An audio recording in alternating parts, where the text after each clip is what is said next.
Hi, my name is Emmett Ashford. I am a general contractor with Ashford Homes.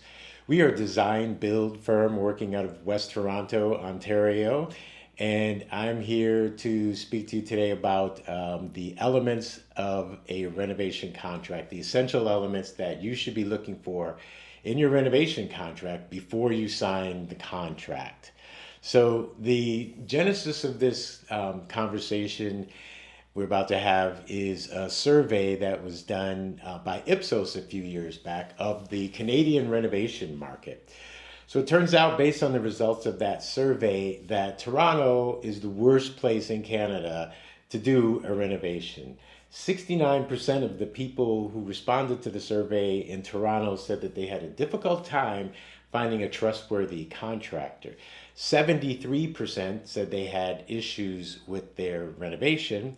And the most disturbing statistic in my mind, the most alarming statistic, is that 9% of the people who responded to the survey in Toronto said that they had their general contractor take an initial deposit and disappear, just not do a single thing, vanish. So this is obviously a problem. If you think about it, it's sort of common knowledge that the purchase of your home is the largest purchase that the average person will ever make. That's something that's commonly spoken about. But what's not really spoken about very often is that renovating that home is the second largest purchase that the average person will ever make. So in Toronto, you spend $1 million on a house. That's definitely going to be your largest purchase for the average person. But spending three, four, $500,000 renovating that house is also definitely going to be the second largest purchase that the average person makes. So when you think of the first largest purchase, you have a real estate agent who's licensed. They have a fiduciary duty to represent you in the transaction when you're buying this home. There is a policing body, the Real Estate Council of Ontario, or RECO, that watches the activity of real estate agents, responds to complaints from people who have had problems with their purchase, and they can fine the agents. They can strip them of their licenses. They can cause all kinds of problems if agents don't operate above board with integrity. In addition, the contract that you sign when you buy a home, that contract was reviewed by the Board of Realtors attorneys before it came to you. It's sort of a form contract that has been authorized by the Board of Realtors, and your real estate agent is not allowed to make major changes in that contract. They can change things like dates and pricing and certain wording around what's included, but like the legal structure of the contract cannot be changed by a real estate agent. And then also, when you make your first largest purchase, the deposit that you pay goes to a lawyer's trust account. It doesn't go to the homeowner or the seller of the home. So the lawyer holds that deposit in trust until all the details of the sale are worked out and everything is approved, and then the money is released to the seller. So that's your first transaction, your first largest purchase. Now you come to your second largest purchase, and you have no agent representing you. There's no fiduciary responsibility that anybody has towards you. There really isn't a governing body per se. Lots of contractors belong to different trade associations, and they have their little insignias on their website, which, those associations are good, but they're not policing agencies. They don't license people. They don't fine contractors. Basically, the closest thing we have in Toronto is you can get a license. We have a license from the city of Toronto to be a renovator. But there are many, many contractors out here that do not have licenses from the city of Toronto. So if you're not even aware that that is a possibility, how can you deal with that? The contract that you sign comes from the contractor. It comes from the person on the other side of the table. It hasn't been reviewed by a board of renovators. There is no board of renovators.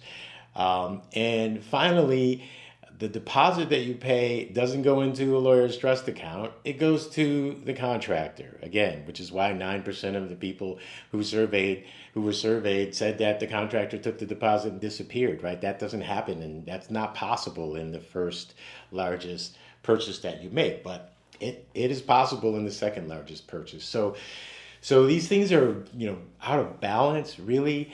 And I think it's important for people to have some idea of what they should be looking for in a renovation contract so they can avoid some of the pitfalls that people are experiencing trying to do renovations in Toronto.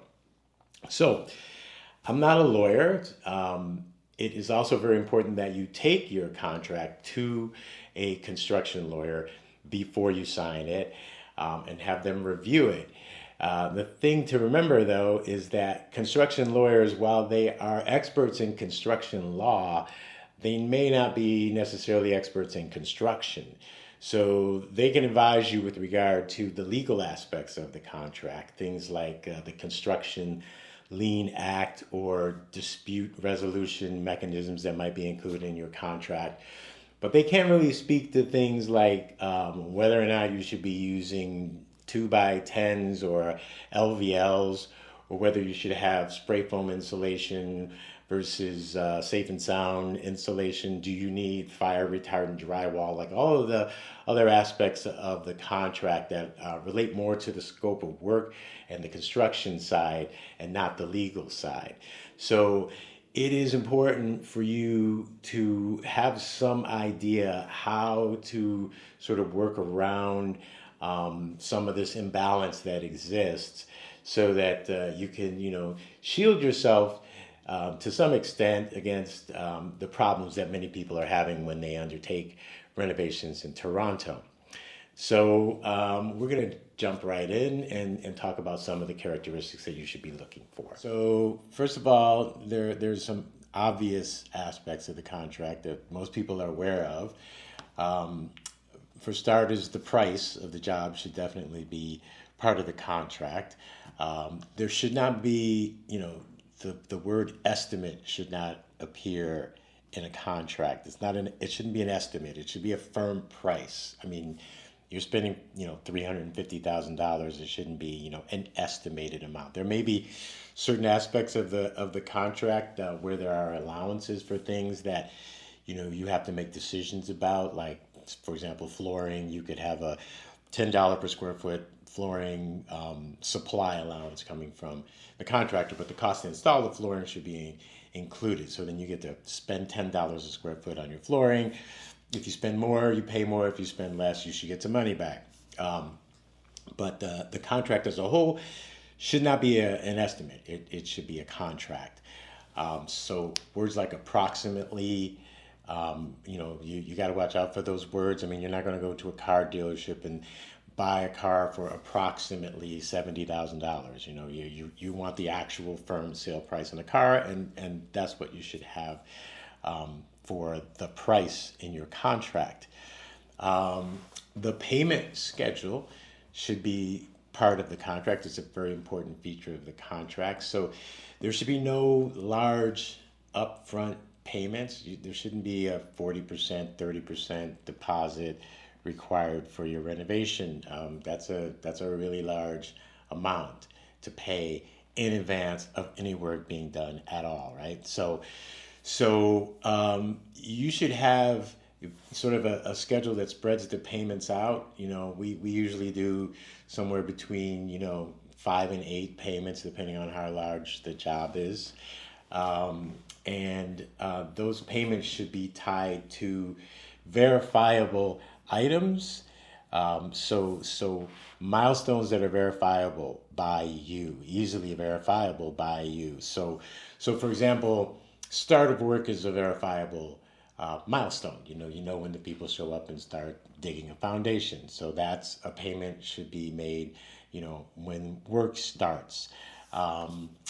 Inspections, like, so for example, your electrical rough-in or your plumbing or HVAC rough-in inspection completion or inspection pass is a verifiable milestone. You can go on to the City of Toronto's website and look up your inspection status for your building permit. If you have a building permit, you can look that up and determine, or find out whether or not that inspection has actually been passed. And I know of cases where the homeowner was told that the inspection was passed, but it actually wasn't passed, and the contractor took the inspection pass payment and disappeared, and the homeowner was left trying to figure out what happened. And then they eventually reached out to the inspector and found out the inspection wasn't passed. So it's important that you go to that website. We'll share that link with you. You go to that website and determine whether or not the inspection was actually passed. Sometimes it's difficult to tie all the payments, but to verifiable milestones. But what you don't want is language like 30% completion, 30% completion of work. Like, how are you supposed to know when the work is 30% complete? That's like your dentist telling you he's going to give you a bill when your root canal is 30%. Like, how do you know what's 30% and what isn't 30%? That's not very easily verifiable. The contractor can tell you that they're 30% complete, and they really aren't, So you want to stay away from those kinds of statements, percentages of completion type statements. There should be wording in the contract around the holdback legislation, the Lien, Ontario Lien legislation, which just basically says that anybody who makes a payment to anybody in construction, be it residential, commercial, industrial, whatever it is, you, the homeowner, are required to hold back 10% of every payment that you make. Now, your lawyer will deal with this as well, but it's a good idea for you to be familiar with this, because I've been doing this for 25 years, and there's only been 2 people who knew about this legislation. 2 of my clients knew about it. One was a Superior Court judge, and another was a construction lawyer. So it's kind of strange that this is such a big deal, but nobody seems to know about it. So you need to know about that. And if your contractor tells you that it doesn't apply to you, you need to find another contractor, because they're lying. Payment amounts should be specified. It should not be, vague amounts. It should specifically say X number of dollars, less 10%, due upon completion or passing of spray foam insulation or insulation inspection, right? So you know exactly how much you pay ahead of time, and you can plan that out, right? And there should also be some wording in the contract around how you handle additions to the scope or deletions from the scope of work in the contract. So we'll talk about change orders a little bit more later on. The timing of the project should be one of the elements that's really important for you to have in your contract. So it should say when the contract is going to start, or when the job is going to start, when the job will be substantially complete, and when it will be finally complete or done 100%. There should be wording in the contract around how delays are handled, what kinds of delays. There are basically like 2 or 3 different categories of delays. There are delays that happen because the homeowner changes their mind about something, and the contractor has to stop work and do some investigations and get some pricing for something. That's a delay that is acceptable, or an excusable delay. There are delays for circumstances that are not in the homeowner's control, or not the contractor's responsibility, for things that come up during the job, things that are hidden behind walls and don't get discovered until demolition starts. And then there are just delays that are kind of the result of the contractor just not doing their job properly, just not scheduling the work properly. And those delays are not excusable, and there should be some language in the contract around what happens if you run into one of those non-excusable kinds of delays. We give people a $100 a day guarantee for every day we go over as a result of a non-excusable delay. So there should be something in your contract that speaks to that. Your contract should talk about the insurance coverage that your contractor has. And actually, best case scenario is you should get an email from the insurance provider directly to you, not from the contractor to you, because maybe the contractor just sort of, figured out a way to make up something and send it to you. You need something from the insurance company directly to you with your name on it that says, we are the insurer for this contractor that you're about to do business with. So you can verify that they actually have a current insurance policy. And then there needs to be wording in the contract around the warranty that the contractor is offering. How long do they warranty their work for? And what is the mechanism to initiate that warranty? What is your responsibility around the warranty? What is covered in the warranty? Is it their labor, the materials and labor? What about furnaces that they install? Are those furnaces covered in the warranty? This sort of information should be included in your warranty. So that's some of the obvious things that you should see in your renovation contract. Some of the less obvious things, one of the less obvious things is how's the communication going to be handled on your job? Are you emailing? Are you text messaging? Is there a project management software package that has communication built into it? It's important to know, because if you send your contractor some information, or they send you some information by text, the question is, if you do wind up in court, like, how verifiable is that?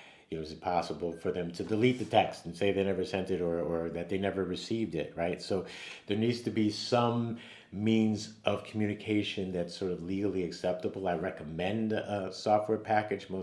Most project management software packages have communication built in, and those packages do not allow you to delete messages that you sent or received to or from a homeowner. So they're admissible in court. So it's important to know that. Is there a shared schedule as part of the software package, or some other means that the contractor has at their disposal to provide you with the shared schedule? You should be able to see, when things are going to happen. You should be able to see when you're responsible to make decisions, how long certain aspects of the job are supposed to take, right through from the start of the job through the payments in the job and to the end of the job. That should all be laid out for you, so you can plan your life accordingly, right? It's important to know, if you have money that you need to withdraw from a particular account, transfer to another account in order to be able to make a payment on time. It would be a good idea if you knew 2 weeks ahead of time that payment was coming up, and that information should be in a schedule that's updated, that's shared with you, and you should have access to that schedule 24 hours a day, 7 days a week. So you can keep things moving along properly and keep track of the progress in the work. One of the most important aspects of your contract is going to be your detailed scope of work. And this is where I think a lot of contracts kind of fail or fall off, is there's grossly insufficient wording around what the contractor is actually prepared to do. I've seen contracts for $300,000, and all the contract says is, we will complete the work as discussed with the homeowner. Like, that's it. Work as discussed. Like, that's just way too vague. And if you sign something like that, you are setting yourself up for problems. Whatever you discussed is meaningless unless the wording is actually in the contract, okay? And if you have a building permit, the wording in your contract should be tied in part, at least, to that building permit. There should be something in the contract that says that the contractor is responsible to complete the job in accordance with the terms of the building permit, right? So the contractor has the building permit, they have the drawings, they can look at it. If they miss something, that's on them. They're the professional in this situation. You're the lay person. You don't have any training in reading building permits or building permit drawings. So it's up to them to be responsible for that and to be held accountable if there's something there that's been there since before you signed the contract and they missed it, right? They should pay attention to the building permit. So there needs to be wording in your contract that says that states that clearly. And then again, anything that you've discussed that you are actually expecting to become part of the work, that specific wording should be in the contract. If you read through the contract and something's not there and you say to your contractor, oh, we talked about doing a niche in the second floor shower. Is that included? Because I don't see it here. And the contractor says, yeah, that's included. It's not included. Just assume that it's not included. It should say niche in second floor shower. Now, it should say that because contractors are human. We could have had discussions with the clients for 2 or 3 months before we start the job, 3 or 4 months in some cases, depending on how long it takes to get permits and things like that. So we can't really be expected to remember every single thing that was ever spoken about. And we could honestly have just forgotten that we talked about putting a niche in the shower, and we could honestly have not included that in our pricing, right? So that's one reason. Another reason is we could just be lying, we could just be not being honest about the fact that, we know we promised it, but we have no intention of doing it, which is why we didn't put it in the contract. And the third reason is I could get hit by a bus, and then somebody else is running my business, and somebody else is going to pick up the contract, and they're going to say, it's my job to complete this job based on what's in this written contract. And if it doesn't say anything about a niche, we're not doing it, So now you're sort of, left out in the cold without a niche again, or you have to pay extra for a niche that you thought was going to be included in the job. So critically important to make sure that everything that you discussed is included in the job, okay? The second thing about a scope of work that is really important is that you try to include everything you want to get done. You don't postpone decisions until after the job gets started. I understand that sometimes people are thinking, okay, I've budgeted $300,000 for this job. The contractor is telling me it's going to cost $250,000. I'm worried that it might go over the $300,000. So we're going to hold off on that powder room decision until we get sort of halfway through the job and make sure that after demolition, nothing has come up that sort of ate up my $50,000 contingency, right? I understand that thought process, but at the same time, what happens when you decide halfway through the job that you want to add that powder room is that everything stops. And the contractor now has to grab up all the people that are going to be part of the powder room. Let's just talk about the plumber, for example. Set up a meeting, bring the plumber in, maybe even do a separate little set of drawings or a change to the drawings that you have showing the layout of the powder room, and discuss with the plumber on site how they're going to plumb this powder room, how they're going to provide hot and cold water supply, drainage, and venting for the powder room. So that's 2 fixtures, a toilet and a sink. Now, the problem here is when we originally undertook to do this $300,000 renovation, there were 2 bathrooms and maybe floor drains in the basement, maybe a kitchen, certainly a kitchen, and a laundry room. So you're talking, what is that, 12, 13 fixtures that we did one site meeting and sent drawings to the plumber for. So the plumber gives us a $30,000 bill for those fixtures, which we mark up. So our time is included in that markup, right? So now we're going to bring the plumber in to look at 2 fixtures, and we have to do the same meeting with the plumber, and in some cases do a separate set of drawings. So our admin costs just went through the roof, and economy of scale went away. So it's going to cost you way more money proportionally to get those 2 fixtures done than it would have had they been part of the original scope of work that was priced, right? So you want to, as much as possible, include everything you think you might want in your renovation right from the beginning in the contract. I understand it's impossible to just do this perfectly, but to the best of your ability, include everything that you think you might want. And at the very least, have discussions with the contractor beforehand about something you think you might want, but you're not sure whether you're going to be able to afford. So maybe they can get some pricing done for it as part of the overall pricing of the job. And, they won't have to do that special meeting, special drawings to get you the pricing for the addition to the scope. So you want to avoid these kinds of change orders as much as possible. Change orders that we call client requested change orders. You want to avoid those as much as possible. There's a yacht that is called change order. And the reason for that is because change orders are expensive. Expensive in part because of the extra sort of disproportionate amount of work that goes into getting the pricing done and getting the change order done. But they're also expensive because you're sort of being held hostage now. You've already signed the contract with the contractor that you spent a lot of time vetting and working with, and now you ask him to do something extra and to give you the price for that. And if they give you some price that you think is outlandish, what are you going to do? You got to go vet somebody else while this job is on hold and potentially bring in another contractor, which makes you ask the question, why aren't you working with the contractor that you brought in? So do you have that level of trust there? Because if you did, why aren't you working with them?